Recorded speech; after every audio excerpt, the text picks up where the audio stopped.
And you don't have to be so unique, but you just have to be better than others. It's like that analogy of like, if you're on a trail run and you run into a bear, you don't have to outrun the bear, you just have to outrun the other person on that trail. It doesn't really matter what you do, just pick something and be good at it, you know? Business is just sales, you know what I mean? Like no matter what business you pick, just be good at sales and you'll be good at everything. All right guys, so we are in another podcast. Today we have David. It's kind of funny how we met each other. We met actually through a connection of ours. I was in Milan last week. I just did a story on that I was actually looking to do a couple of interviews with a couple of entrepreneurs. One friend that I know reached out to David, and then we met each other, and today we're here. So as always, I always like to start from the story. So who are you, what are you doing, and where you started? Yeah, it's a good question. Originally, obviously you can hear the probably Australian accent by now, but originally I was doing a bunch of, like we talked about before, a bunch of entrepreneurial stuff, and you try everything from dropshipping to FBA to trading to whatever, and I just couldn't really find a fit that really worked for me. So a little over 2 years ago now, I took the jump to just move from Australia to Italy, and pretty much that was the start into online business. And from there, in the last 2 years, I've probably worked in over 20 businesses, worked consistently with, at one time I was working 7 different companies at the same time, for myself personally consulting, and now pretty much running a telecom business full time. That's the main focus. So along with that, we obviously have a big community of salespeople that we place in roles and that type of thing. But yeah, in a short 2 years, so much has changed from just being not at all in the online business space to being able to actually do this as a full-time thing, work, travel, be able to meet amazing people, make connections, and be able to travel and have the freedom that I was looking for. That's awesome. And where did it actually start? And I want to ask you this question because you said you tried a bunch of stuff, right? But what was the actual purpose and motivation that got you say, okay, right now I'm trying these other things because I don't want to do the traditional style of things? Yeah, it's a funny question. Have you ever read the book Rich Dad Poor Dad? Yeah. At 12 years old, my dad gave me that book, and it was in the old library. I picked it out. I was like, what is this book? And he's like, oh, it's Rich Dad Poor Dad, great book, you should read it. I was like, oh, okay, cool. So I had it on the bookshelf for a while, and I was like 12 years old. And I read this book, and I don't know about you, but the first time that I read that book, I was just like, oh my God, this is something that it just looked completely different, because when you grow up, you kind of have this feeling that's like, well, that's for those people, but not for me. And I read that book and I was like, wow, like making money or getting rich or being wealthy or whatever is more of a conscious mindset as opposed to just something that you have. It's not something that's just separated to other people. So I read that book at 12, and it just kind of woke me up. And it's not necessarily that I was running businesses at 12 years old, but it kind of just opened me to the possibility of this type of stuff is possible. And ever since then, I was just trying to find like a bunch of different ways to, whether it's make money with this or try that out. And unfortunately at the time, I didn't really have too many influences of people that were like doing that successfully. So it was just me testing and just trying everything by myself. So naturally, you're not going to have that much success trying everything yourself as a 16-year-old. And I did fitness brands to products, e-com, dropshipping, FBA, trading, pretty much everything that you can think of to make money. And it's funny, I'm kind of very fortunate that a lot of those didn't work out, because it sounds a little bit cliche, but it leads you to stuff that will. And I was talking to one of the boys back here, Uriah, earlier today, and literally it was just like, we're talking about the concept, just say yes to everything. And whether it's good or bad, you're going to get feedback from that type of response. So no matter what you do, whether that puts you on the right path or it steers you away from that path, there's still information that you can use to get to certain points. Yeah, I feel like we are in our 20s, we are in the best time to try a bunch of stuff. Yeah. Because we don't need to have everything sorted. Yeah. Like these people that want basically, I want this, I want that, I want. My philosophy is try a bunch of stuff. Maybe it's not gonna work the first time. I also have friends that they've tried one business, worked better, and then they went with this business. But I really relate with what you said, because it was actually the same thing for me. I tried a bunch of things, and as you said, it leads you to the best, as long as you don't give up on the process. Yeah, that's one of the things. I heard this quote. I think it was originally Ross Edgley. He's not even related to business at all, but he was like a sports person. And one of the things that he said is like, you have to be naive enough to believe in the start, but stubborn enough not to give up. And I think that's a lot of the attitude that you have to have in business. It's like, you have to be almost to a level too stupid to just believe in yourself and be delusional, but then also once you start, be stubborn enough to just not give up, because that's a lot of it. What it is, it's not what channel you pick, it's just whether or not you can stay with it long enough to find success. Yeah. And I was I'm really relating to this because I was watching a podcast the other day, and the guy was like, you've seen this a lot of times. There's a lot of successful people that are not that smart, because if you're a lot smart, then you're gonna think, I'm not gonna get success, I'm not gonna hit it. But if you're not like a genius, then you are delusional, and then you just believe in yourself till you get it, right? And I feel like it's something that I can see in a lot of people in today's world, where this guy reach a big level and they're not that smart. You don't need to be that smart to reach big levels. Did you ever do, for example, sport as a young kid? Right, and essentially what it is just competition, right? If you're good at competition, you're going to be good at business. And when you have this type of thing, I had like a lot of success is not actually what to learn, but it's what to unlearn too. Like for me personally, I had a lot of limiting beliefs originally, and still do, like constantly working on them.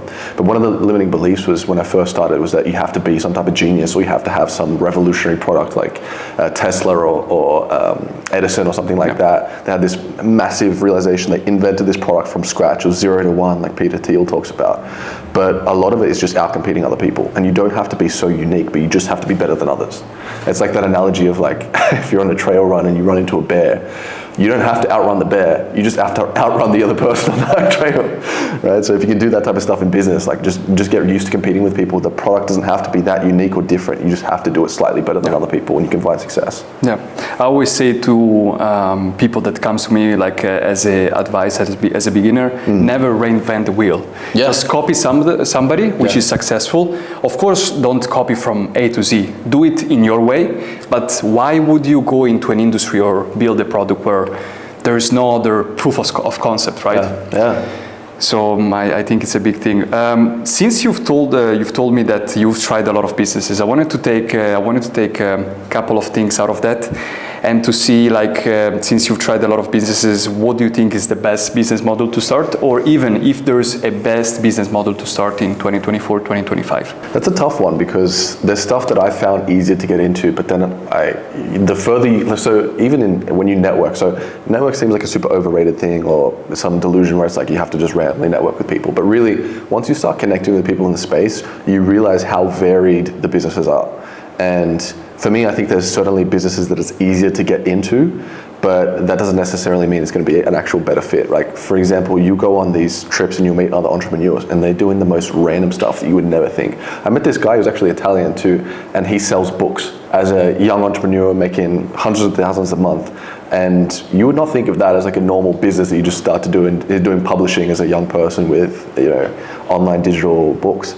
And it was just such a random thing. It kind of woke me up. I was like, it doesn't really matter what you do. Just pick something and be good at it, And I would encourage a lot of people, though, when you first start, is do everything just to see what kind of resonates with you. But once you find that thing, just focus on that and try and stick with it, because I say this a lot, and we have a lot of community. That's one of the things I say all the time. It's like, it's really hard to compete with people on like 12 or 13 different things. But if you can pick one thing, it's really easy to compete with people on that.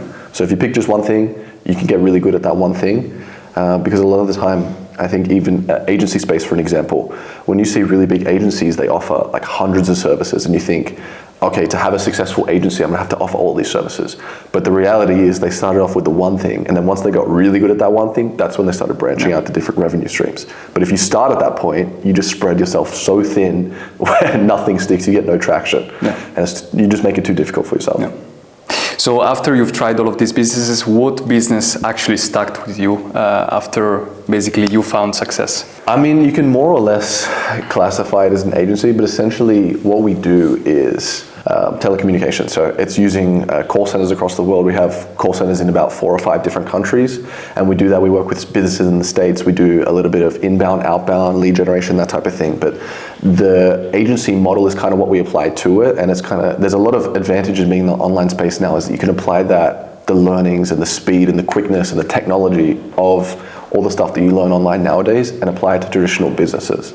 So the reason why we got such quick success with it was because we were competing with a lot of old businesses that just weren't adopting these new processes, and because we were fortunate enough to be young or exposed to the technology, that allowed us to be able to apply those type of things into an old industry and then just have a bit of an advantage there. So that's mostly what I focus on now. Originally, I should have taken my own advice, but I was working on way too many things. I was literally simultaneously working as either fractional COO or director of operations for 7 different companies simultaneously. Wow. And it sounds great, it sounds like a really cool thing to achieve, but really, you make a little bit more money originally doing a couple different things and trying to put them all together, but you never really have that breakthrough. And when you're spread so thin, it just makes it really difficult to find that one thing that's actually going to put you above everything else. Yeah. So you said that you're originally from Australia, and I say, yeah. And do you work with clients in Australia, or you prefer to work with clients, from USA, Europe? Just wanted to understand where your clientele is based, and then I wanted to ask you a few questions on that. It's funny, and I'm probably going to get some hate for this, but I hate working with Australian businesses, consumers.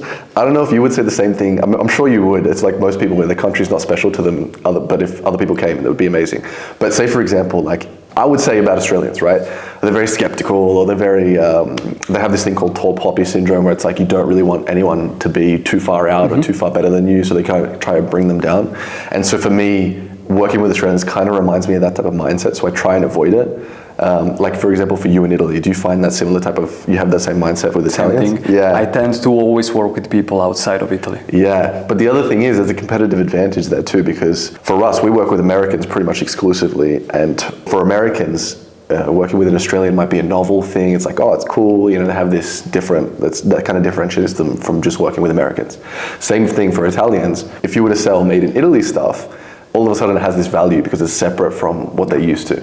So I think there's an advantage there to kind of go outside of your country, and kind of a lesson to go where you're valued most, as opposed to you're just a commodity. Yeah, it's kind of funny because I have a partner in my business where basically his tactics, I've understood it after a couple of months. He's working mainly outside of Italy, but he's from Sicily, and whenever he was starting to work with a guy, he would send a pack of traditional food from Sicily, and these people were like, oh my god. They so were cool. Obsessed with these things, and this guy was like out competing everybody in the area of the client, because it was like a new thing, a guy, and then they basically received things from Italy. Just puts you like on another level. And okay, perfect. So you work mainly with USA clients. Yeah. So you said that basically Australia and US are 2 different markets. As in clients, what are the main difference that you saw? I don't know if you also worked with the European clients. Yeah, I've worked with a little bit of both. The biggest thing I've noticed is just Americans are kind of used to having money. There's a level of abundance there that's different to other countries, even in the Western Hemisphere. So when you deal with Americans, say for example, you're going to bring a retainer of $5,000 a month.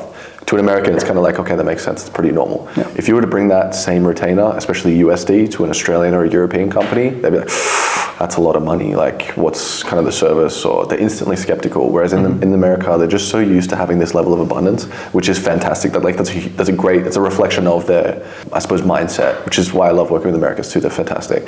But there's a different level of business, and there's like an understanding that entrepreneurship is a good thing, whereas I find a little bit less in Europe, but even more so in Australia, at least in my experience, is that the entrepreneurship is kind of like a necessary evil as opposed to something to aspire to.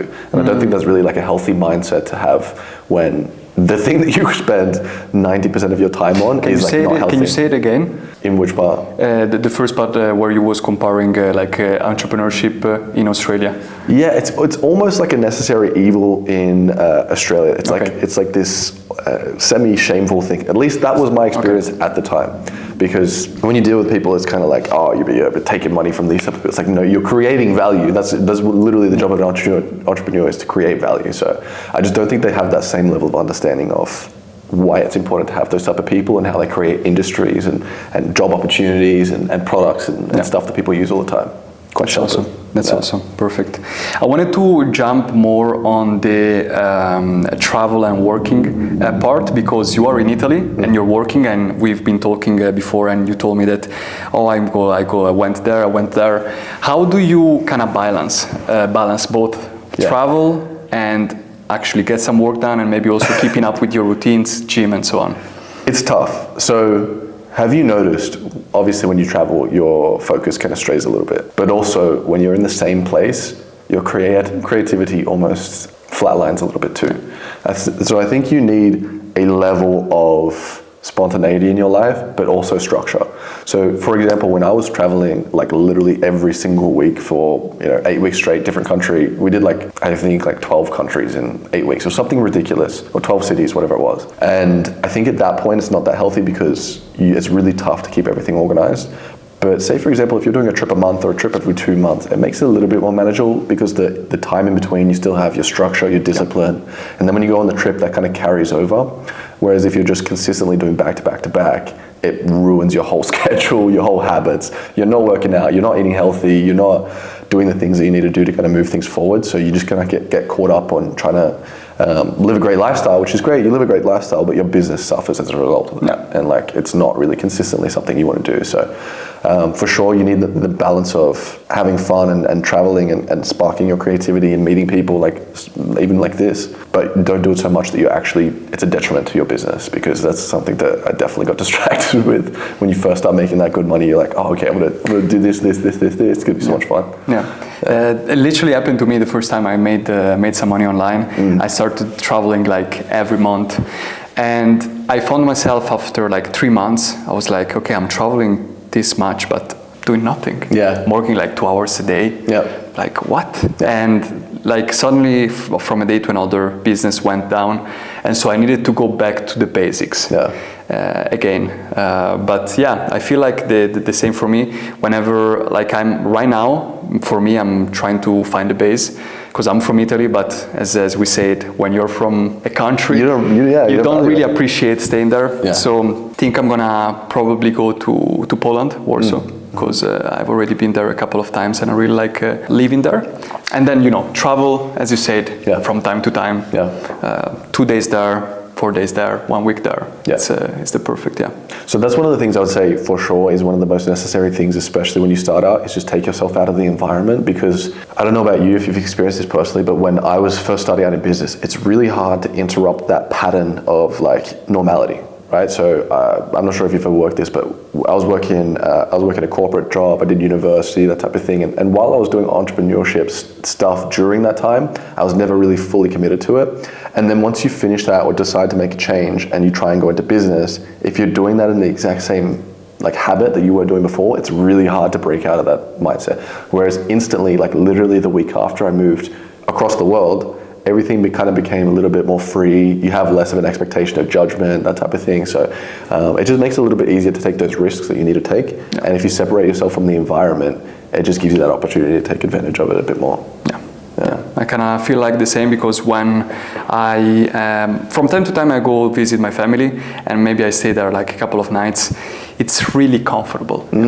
You are with your family, you get your food. It's great. It's great, but comfort, it's not growth. Pain is growth, right? So discomfort is. I've basically I've lived 2 years in Canada, and just put everything on another level. Of course, I've also went to other places, but when you stay a long period of time in another place, when you go back to your original place, it's oh my God, where am I? Do you think you valued it more coming back from Canada to Italy and thinking, wow, this is cool? Or do you not from Canada, from Dubai. Because as an Italian, which in Italy we have a lot of culture, we have a lot of history, we have a lot of things. Beauty.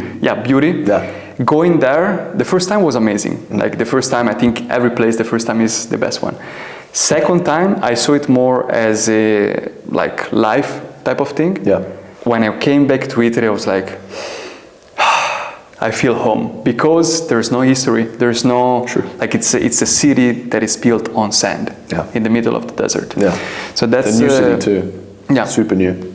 Exactly. So when I came back to from Dubai, I really liked it more and appreciate it more.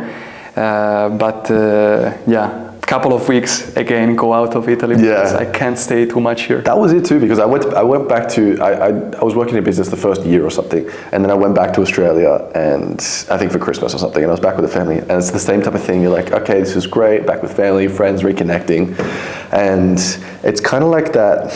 Okay, so when you have not that much time to spend, you make obviously more use of that time because it's special. There's not much more of it. You're only there for a week, two weeks or something. So everything's a lot greater. But once you're around someone all the time, your presence becomes less special and you don't value it as much. So you get very used to just doing normal stuff and not really taking advantage of doing the things you would to connect with people. So I think there's also a value in, people are kind of scared of separating yourself from your environment. You think by losing that time, you're going to miss out on a bunch of stuff. But really, when you have a really short time to take advantage of that stuff, you notice when you come back to home or family, like you really take advantage of that. You connect more, you do stuff, bonding, that you never really would do if you're just spending every day next to each other. So I think you can kind of get back that time in a sense by just making it more valuable and still using that, like leveraging it a little bit to go off the business here, spend all your time and energy there, and then you come back and then you have all that special stuff that you wouldn't have usually got if you were spending all your time just being around them the whole time. Yeah, I've had this experience with one of my ex-girlfriend,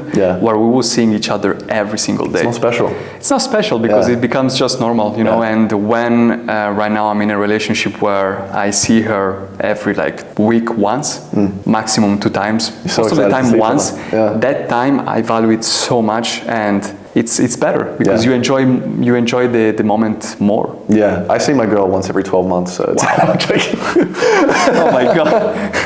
really try and value that day.